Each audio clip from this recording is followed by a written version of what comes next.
कोई बन गया रौनक पखियां दी,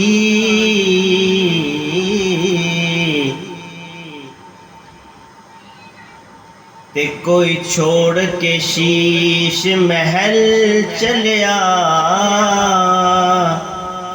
कोई पलिया नाज ते नखरे विच, कोई रेत गरम दे थल चलिया। ते कोई भुल गया मकसद आवन दा,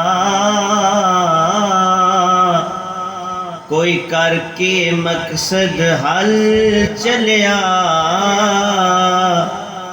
गुलाम फरीदा इत्थे सारे मुसाफिर, कोई अज चलिया कोई कल चलिया।